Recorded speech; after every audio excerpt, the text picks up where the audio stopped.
Level 1, the candidate. Almost nobody who tries out for this unit makes it, and the ones who do often can't talk about most of what they've done for the rest of their lives, and what you're about to see is exactly how far someone climbs into a world specifically designed to leave no visible trace of the climb itself.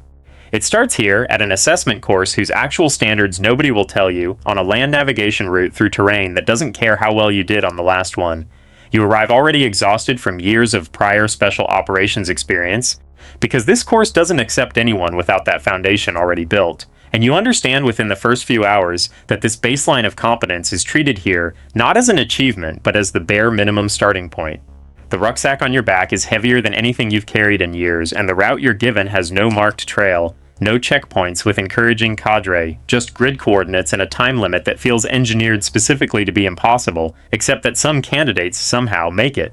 Nobody tells you if you're doing well. This is not an oversight. The specific absence of feedback is itself the actual mechanism being tested, whether you can continue operating at full capacity without the external validation that every other part of your career, every promotion, every award, every after-action debrief has trained you to expect as a matter of course. You navigate alone through terrain that punishes every wrong decision with hours of wasted time, and the specific psychological weight of that isolation, nobody watching, nobody grading in real time, becomes heavier than the rucksack itself by the third day. The cadre you occasionally pass at a checkpoint offer nothing, not a nod, not a glance that tells you anything about where you stand relative to the men who came through an hour before you. And the specific discipline of tolerating that blankness, of refusing to read meaning into a face that was trained to give you none, becomes its own quiet skill you didn't know you'd need to build. Your feet fail before your will does, blisters opening under wet socks you haven't had time to change. And the specific, unglamorous math of the course reveals itself, that most of what separates you from the man who quit 2 hours ago has nothing to do with strength, and everything to do with a willingness to keep making decisions when your body has stopped offering useful input. There's a moment on a ridgeline at 2 in the morning, disoriented, exhausted, genuinely uncertain whether you're on the correct azimuth, where the actual test reveals itself fully, not whether you can read a map competently, which you already can, but whether you can make a confident decision anyway, commit to it, and adjust without spiraling into the kind of paralysis that would be fatal in an actual operational environment where nobody is coming to tell you the right answer either. You commit. You're wrong slightly and you correct it, and you arrive at the final point within the window and nobody applauds because applause was never going to be part of what this unit offers you. Somewhere around the 4th day, hunger stops being a discomfort and starts becoming a variable in your decision making. A quiet erosion of judgment you have to actively account for, checking your own reasoning twice on decisions that would have been automatic a week earlier. You watch another candidate ahead of you on the trail make a visibly poor choice at a junction, correcting course an hour later after wasting daylight he can't recover, and the specific lesson you take from watching someone else's mistake without judgment, only calculation, is that this course teaches as much through peripheral vision as it does through your own direct suffering. The interviews after selection are stranger than the physical course itself, board after board of senior operators asking questions that seem to have no correct answer, watching not what you say but how you carry uncertainty while saying it. One question circles back on itself twice, testing not your answer, but whether you notice you've contradicted something you said 20 minutes earlier, and the specific composure required to acknowledge that contradiction plainly, without defensiveness, without over-explaining, tells the board something about you that no physical standard ever could. There's a specific quality they're screening for that has almost nothing to do with anything measured on a fitness test, a capacity to operate with total autonomy, total discretion, and total psychological stability in environments where the usual military structure of clear orders and clear feedback simply doesn't exist in the way it did at every rank before this one. You think, in the days immediately after the final evaluation, about every rank you held before this one, every award, every qualification badge that once felt like the entire measure of your career, and you notice with a specific unease how little any of it seems to matter here, how the entire edifice of conventional military achievement has been quietly set aside in favor of a single, unspoken question this unit keeps asking in a dozen different ways. Can you be trusted completely with no one watching when it matters most? Weeks pass before you learn whether you've been selected, an ambiguous, silent stretch that is itself a final continuation of the same test, whether you can tolerate genuine uncertainty about your own future without it destabilizing you. You go back to your old unit in the interim, and the specific strangeness of performing a job you've already mentally left, of being asked routine questions by people who have no idea what you just went through, becomes its own quiet discipline and patience. When the call finally comes, it's understated, almost anticlimactic, a specific tone from the person delivering it that tells you this unit does not deal in celebration, only in the quiet, permanent shift from being evaluated to being trusted. You spend the drive to your new assignment turning the entire selection process over in your head, trying to identify the exact moment it tipped from possible failure to eventual pass, and you can't find it because there wasn't one, only a long accumulation of small decisions made correctly enough, often enough, under conditions specifically designed to make correctness feel arbitrary. A senior instructor pulls you aside before you leave, the only unscripted moment of warmth the entire process offered, and tells you flatly that selection was the easy part, a sentence you don't fully understand yet and won't for another year. Level 2, the new operator. You arrive at your assigned squadron and understand almost immediately that selection, brutal as it was, only proved you belonged in the room, not that you know anything yet about what actually happens inside it. The skill set here is entirely different from anything your prior special operations career built, an emphasis on discretion and blending rather than the direct identifiable action you trained for previously, and the specific humility required to become, functionally, a beginner again after years of hard-earned competence elsewhere is its own kind of psychological adjustment. Nobody warns incoming operators about directly. The team room itself surprises you, quieter and less decorated than you expected, no trophies or unit plaques announcing anything to anyone, and the specific absence of the usual military iconography tells you something true about an organization that has structured its entire identity around not being seen. You train in skills that have almost nothing to do with the physical brutality of selection, advanced driving, specific tradecraft around operating without drawing attention in environments where blending matters more than any weapon you're carrying. A curriculum that surprises you with how much of it resembles skills from entirely different professions, rather than anything conventionally military. A veteran operator runs you through a surveillance exercise in a crowded public space, and the specific discomfort of realizing how visible you are, how much your posture and pace and eye contact broadcast exactly the thing you're trying not to broadcast, humbles you faster than any physical evolution at selection did. You spend hours in a vehicle relearning how to drive, not fast but invisibly. The specific patience of blending into ordinary traffic revealing itself as its own discipline entirely separate from anything you associated with elite tactical skill before arriving here. Senior operators around you speak in a specific shorthand built from operations you'll never be briefed on in full, references to places and outcomes that carry weight you can sense without understanding, and the specific patience required to sit in that gap, absorbing without yet being trusted with context, echoes the same discipline bud-sesh candidates you've heard about describe. Except here the entire premise is that you already proved you could do exactly this before you ever walked in the door. You notice in the chow hall, in the team room, a specific texture of quiet that doesn't match the loud confidence you associate with special operations culture generally, and you begin to understand that the quiet itself is a kind of communication, a signal that nothing here needs to be performed for an audience because there is no audience, only the work. You spend a weekend early on reading through old after-action reports in the team room, cleared now for a level of detail your prior clearance never permitted, and the specific sobering effect of seeing how many operations hinged on decisions made in under 3 seconds by operators no more naturally gifted than you recalibrates your entire sense of what separates a survivable mistake from an unsurvivable one.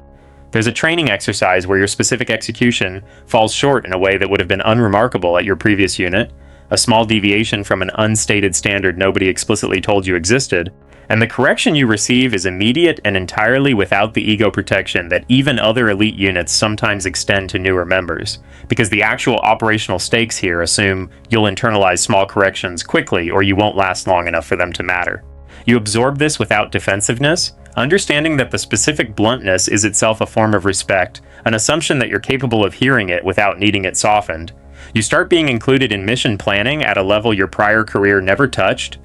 Watching senior operators think through problems with a specific texture of creativity and improvisation that surprises you, an emphasis on flexibility over rigid procedure that runs counter to almost everything conventional military training emphasized. A senior operator sketches 3 completely different approaches to the same problem on a whiteboard in the span of 10 minutes, discarding 2 without any visible attachment to the work already invested in them, and the specific intellectual flexibility this reveals, a willingness to abandon a plan the instant a better one appears, becomes something you start deliberately practicing yourself in smaller decisions, long before anyone trusts you with larger ones. Trust builds here through 100 small demonstrations rather than any single proof, and you notice, gradually, that operators who've been here for years are including you in conversations and decisions that months earlier happened entirely without you in the room. There's a specific evening early in this rank where the reality of the transition lands fully, sitting in a debrief where senior operators discuss an operation you weren't cleared to know existed until this exact meeting, And the specific discipline of absorbing that information without visibly reacting to the scale of it, of treating classified reality as simply Tuesday, becomes its own small proof that you're starting to belong somewhere you couldn't have imagined a year earlier. You call an old friend from your previous unit that night, and the specific effort of translating your day into something generic enough to say out loud reveals, for the first time, exactly how much of your life is about to become unspeakable. Level 3, the operator. You spend the flight into your first real deployment running the mission over in your head so many times the words start to lose meaning, and the specific stillness that settles over the aircraft in the final hour, veteran operators sleeping or reading with an ease you haven't earned yet, teaches you that this particular calm is itself a skill, one built entirely from having done this enough times that the adrenaline finally learns to wait. Your first real deployment with this unit carries a specific texture unlike anything your prior special operations career prepared you for, because the autonomy granted to small teams here exceeds almost anything in conventional or even other special operations doctrine, and the first time you feel the actual weight of that autonomy, no higher headquarters micromanaging your team's moment-to-moment decisions, changes something permanent in how you approach every operation afterward. You execute missions where the actual decision-making authority sits with your small team in real time, a level of trust that initially feels almost disorienting after years of operating within more hierarchical command structures. The first time you're trusted to plan your own piece of an operation rather than simply execute someone else's plan, the specific anxiety of that authority surprises you, a discomfort that has nothing to do with fear of the mission itself, and everything to do with the sudden absence of anyone else to blame if your piece of it fails. There's an operation where intelligence proves incomplete in exactly the way it always eventually does, forcing your team to adapt a plan in real time with a specific latitude to deviate from the original concept that would have required higher approval at almost any other unit you've served in. The building isn't laid out the way the schematics suggested. A wall exists where the plan said open space, and the specific speed with which your team leader recalculates, redistributing roles without a single wasted word, reveals a fluency in improvisation that took years to build and that you're only now beginning to understand as its own distinct skill. The composure required to make that call, trusting your team's collective judgment rather than waiting for permission that isn't coming, reveals exactly how much the unit's entire operational philosophy depends on trusting operators at your level with authority conventional structures reserved for officers several ranks senior. The mission concludes and the debrief afterward has a specific quality of unsentimental precision, extracting every lesson without any interest in credit or blame, a professional habit that treats even successful operations with the same scrutiny as failures, because the margin between them was often thinner than anyone realized in the moment. Someone points out, calmly, a half-second delay in your movement through a doorway that nobody outside the room would ever have noticed, and the specific lack of any defensiveness in how you receive it, an assumption that the correction is simply useful information rather than an indictment, tells you something about the emotional discipline this rank quietly requires. You start carrying a weight between deployments that doesn't fully leave, an awareness of consequence that recalibrates how ordinary life feels, and you understand, watching senior operators around you, that the ones who last entire careers here are rarely the ones who feel nothing. They're the ones who've built specific, sustainable relationships to carrying it. There's a specific isolation to this rank that surprises you. The fact that almost nothing about your actual work can be discussed with anyone outside the unit, not spouses, not old friends from your prior military career, a compartmentalization that becomes its own permanent psychological discipline, layered on top of everything else this job already demands. You find yourself developing an entire second vocabulary for describing your life to people outside it, vague enough to satisfy their curiosity, precise enough to feel honest to yourself, and the specific loneliness of maintaining that translation for the rest of your career becomes a cost few people entering this unit fully anticipate. There's a specific ritual that develops among the team in the hours before a deployment, quiet, almost mundane, checking gear that's already been checked twice, and you come to understand that the mundanity itself is the point. A collective agreement not to dramatize what's about to happen, because dramatizing it would be its own kind of admission that the weight is too heavy to carry plainly. You notice, watching the most experienced operator on your team go through this same ritual for what must be the 100th time, that his hands never hurry, and the specific calm this transmits to everyone around him without a single word, teaches you more about leadership at this rank than any instruction you've received so far. Level 4, the team leader. The first time someone addresses you as the team leader rather than simply another operator on the team, the shift in how the room orients itself around you, small, almost imperceptible, tells you that authority at this rank isn't granted so much as it's noticed, accumulated in the eyes of the men who now expect your call first in a developing situation. Authority over a small element changes your relationship to every operation entirely, because you're no longer just executing your own piece of a mission. You're responsible for the tactical judgment of the entire team in the specific moments when plans meet reality and someone has to decide immediately without time to convene a discussion. You develop a specific situational awareness that operates almost below conscious thought, reading a developing situation and adjusting team posture in fractional seconds, a skill built entirely from the accumulated repetition of operations where hesitation carries. A cost training environments can never fully simulate regardless of how realistic they become. There's a specific rhythm to how this rank moves through a room, house, or compound that took years to build without your fully noticing the accumulation. A fluency that newer operators mistake for instinct, but that you know, privately, is nothing more than thousands of small repetitions, finally becoming invisible. You start mentoring newer operators directly now, watching them carry the same disoriented uncertainty you once carried into your first deployment with this unit, and the specific patience required to develop their judgment, rather than simply asserting your own experience as sufficient authority becomes its own discipline, one you recognize now that senior operators once extended to you without your fully appreciating it at the time. A newer operator on your team hesitates at a decision point in a way that costs the team almost nothing this time, and the specific choice you make to walk him through exactly what he saw and what he missed rather than simply overriding him in the moment becomes a small early lesson in a kind of leadership that has nothing to do with rank and everything to do with what you're actually building in the people around you. There's an operation where your read on a rapidly developing situation diverges from the original plan in a way that proves correct only in hindsight, and the specific weight of having made that call, knowing it could have gone the other way, teaches you something about the actual stakes of this position that no amount of prior deployment experience fully prepared you for. Your team executes the deviation cleanly, trusting a decision you made in under 2 seconds with information nobody above you had time to verify.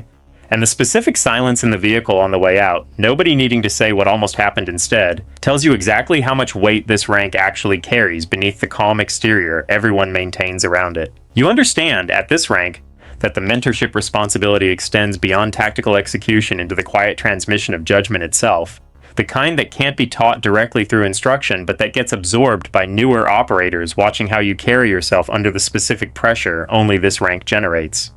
There's a decision you make that costs the mission an opportunity in the short term but preserves your team's safety in a way that proves correct weeks later, and the specific maturity required to accept a worse immediate outcome for a better long-term one becomes a marker of the judgment this rank actually demands beyond raw tactical skill. There's a specific moment where you realize the men on your team have started anticipating your calls before you make them, adjusting posture and position half a beat ahead of your instruction, and the particular satisfaction of watching a team you've built start to think as a single organism rather than 6 individuals executing separate orders tells you something about what this rank was actually for all along. You begin to understand that your job was never really about being the best shooter or the fastest mover in the room. It was about building 6 other men into something that could function without you if it ever had to, a realization that changes how you lead for the rest of your career. Level 5 the Troop Sergeant Major. You catch yourself somewhere in this rank, remembering a specific team leader's face from your own first deployment, a man whose name you barely knew at the time but whose calm under pressure you've unconsciously imitated for years since. And the realization that you've become, for someone else now, exactly that kind of unnamed reference point lands with a specific gravity none of the earlier ranks quite prepared you for. Years accumulate, and your authority now rests on something entirely different from tactical execution alone, an accumulated institutional knowledge and a specific kind of respect that newer operators extend, not because rank requires it, but because they recognize in you a level of judgment they're actively trying to build in themselves. There's a specific afternoon where a young operator asks you,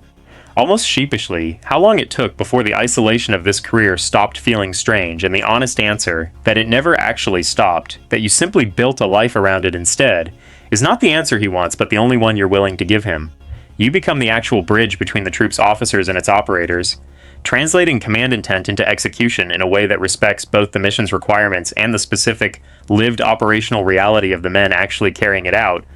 a role the entire unit's structure depends on more heavily than outsiders typically understand. There's a conflict between operational priorities and operator welfare that only becomes visible at this level. Competing pressures that officers focused on mission requirements sometimes miss, and that operators focused on their own teams can't fully see either. And the specific diplomatic capacity required to balance these without compromising either draws on a level of judgment no earlier rank fully demanded. An officer pushes for a compressed training timeline ahead of an upcoming rotation, and the specific tact required to explain, without insubordination, exactly why that timeline will produce operators who look ready on paper and aren't ready in the moments that actually matter, becomes one of the quieter but more consequential exercises of authority this rank demands. You start noticing patterns across multiple teams that no single team's experience reveals on its own. Systemic issues in training or equipment or operational tempo that repeat in ways individual operators are too close to see clearly themselves. You develop a specific eye for which newer operators are building sustainable careers here, and which ones are heading toward the kind of burnout that ends careers in this unit permanently. A pattern recognition built from watching an entire generation of operators pass through the ranks beneath you. A promising young operator starts showing the same early signs you've learned to recognize in men who eventually break. And the specific intervention you make, quiet, private, delivered without any of the institutional weight you could bring to bear if you chose to, reflects a kind of care this rank rarely gets credit for outside the unit itself. The specific isolation of this rank surprises you in ways the more dangerous ranks never quite produced, an awareness that most operators around you have known you only as an authority figure, never as the disoriented new arrival you once were, and the loneliness of being known only through accumulated reputation rather than your actual history becomes its own permanent weight you carry quietly. There's a specific evening you spend reviewing personnel files late into the night, matching names to faces to incidents you remember from years earlier, and the sheer accumulated weight of institutional memory this rank requires you to carry, entire careers worth of context that exists nowhere except in your own head, humbles you in a way no physical evolution ever managed to. You call a retired sergeant major from a decade earlier for advice on a personnel decision that has no clean precedent, and the specific comfort of realizing this loneliness has a lineage, that every person who held this rank before you carried the same weight and found their own way through it,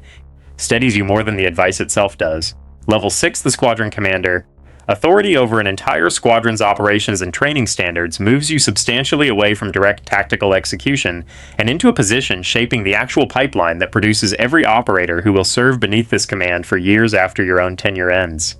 There's a specific meeting early in this command where you're handed a budget line for a training program you personally consider essential and told, without room for negotiation, that half of it is being redirected elsewhere, and the particular restraint required to accept that decision professionally, then quietly find another way to protect the training anyway, becomes a signature of how you operate at this level for the rest of your tenure. You develop a specific eye for evaluating incoming candidates during selection, drawing on your own memory of standing in exactly their position, an eye trained not just to identify physical capability, but the specific psychological autonomy the unit actually requires, a judgment that took an entire career of accumulated pattern recognition to develop with any real confidence. There's an institutional decision about training standards or selection criteria that risks drifting from what actual operational reality demands, and the specific weight of pushing back against pressure from command levels above you, using the full authority of your position, knowing the pushback won't always be welcomed, teaches you something about the loneliness of this level of responsibility that tactical command alone never demanded. A senior officer above your command suggests loosening one specific selection standard to address a manning shortfall, and the specific certainty with which you refuse, understanding better than anyone in that room what that standard actually protects against downstream, costs you political capital you'll need to spend elsewhere later.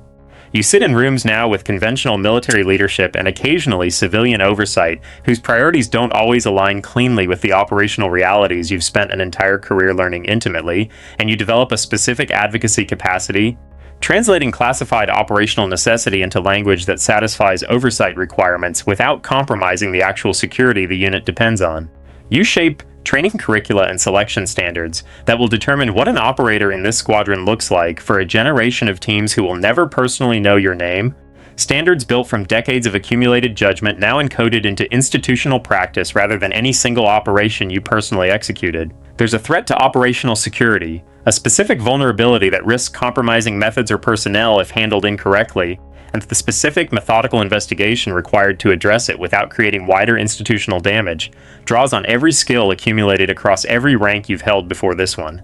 The specific patience required to resolve it correctly rather than quickly, Understanding that a rushed fix could do more damage to the unit's future than the original vulnerability ever would, marks a kind of institutional thinking that has almost nothing left in common with the tactical instincts that first got you selected all those years ago. There's a specific afternoon you spend walking the same land navigation route that once tested you as a candidate, now purely as an observer, watching a distant figure struggle across terrain you remember in your own body more than a decade later, and the strange, layered feeling of standing on the other side of a test that once defined the entire horizon of your ambition reframes everything that's happened between then and now. You find yourself hoping, watching him disappear over a ridge in the dark, that he makes it, not because you know him, but because you remember exactly what that ridge felt like and some part of that memory never actually left you. Level 7, the unit commander. You remember, taking the desk for the first time, a specific unit commander from early in your career, a quiet man you rarely saw and never fully understood, and you realize now, standing where he once stood, that his distance wasn't coldness, it was simply the unavoidable shape this rank takes when the weight of it is carried correctly, privately, without ever letting it leak downward onto the operators who depend on you seeming steady. The top of this entire structure carries a specific weight unlike anything the earlier ranks demanded, because you now answer directly to the highest levels of government regarding operations that will never appear in any public record, a responsibility that concentrates both extraordinary trust and extraordinary isolation simultaneously. There's a specific weight to the first time you sign off on a capability the unit has never fielded before, aware that the decision will outlive your own tenure and shape what future commanders inherit as simply the way things are done. A realization that turns you, almost against your will, into someone thinking in decades rather than deployments. You shape the unit's entire strategic direction now. Decisions about which operational capabilities to develop, which risks the organization should accept at an institutional level, a scope of responsibility that extends far beyond any single operator's deployment into the actual future capability of an organization, tasked with missions few people outside a small circle will ever know occurred. There's a decision that falls entirely to you, a specific operational question with consequences extending into national security considerations far beyond anything a single mission's tactical outcome would normally carry. And the specific weight of making that call, knowing it will be scrutinized at the highest levels regardless of outcome, teaches you something about this rank's actual isolation that no amount of prior command experience fully prepared you for. You sit alone with the decision for longer than feels comfortable, aware that no subordinate can share this particular weight with you, that the entire structure beneath you exists precisely so that a decision like this one arrives on a single desk, yours, and nowhere else. You develop a specific vigilance that exceeds even the Squadron Commander rank, understanding that a single institutional misjudgment here doesn't damage one team's mission, it can shape how an entire nation's most sensitive capability is perceived and trusted at the highest levels of government for years afterward. You become the person senior government officials trust with truths that can never be shared publicly, an intimacy with genuine national consequence that comes with its own specific danger, because the responsibility of holding information this consequential is never fully comfortable, regardless of how essential you've become to the process. There's a moment where you must balance operational security against oversight requirements in a way that has no clean answer, and the specific, careful judgment required to navigate this without compromising either the mission or the institutional trust the unit depends on draws on every instinct accumulated across an entire career spent operating exactly this kind of ambiguous high-stakes space. You think, more than you expected to at this rank, about the men still on land navigation courses tonight, disoriented, exhausted, carrying rucksacks that feel like they'll never get lighter, and you understand now, in a way you couldn't have as a candidate yourself, that the isolation never actually ends. It only changes shape at every rank you climb. There's a specific quality to the last briefing you give before a change of command, standing in front of a room of operators who will carry this unit forward under someone else's name at the top of the roster, and the particular pride you feel isn't about anything you personally accomplished. It's about the fact that the standards you protected, the culture you shaped, the operators you mentored, will keep functioning correctly long after you've handed over the desk. You understand, walking out of that building for the last time in this role, that the entire point of everything you built here was to make your own presence eventually unnecessary, and there's a specific peace in that realization that no earlier rank could have prepared you to feel. Somewhere on a land navigation course tonight, a candidate is alone in the dark, disoriented, uncertain whether he's on the correct azimuth, absorbing a version of the same isolating test you once absorbed, not knowing your name, never likely to know it, and never likely to know that the standards shaping his exact evaluation tonight exist in their current form, partly because of decisions you made at every rank before this one. The unit continues whether you're here to lead it or not, because that is the actual nature of this world's legacy,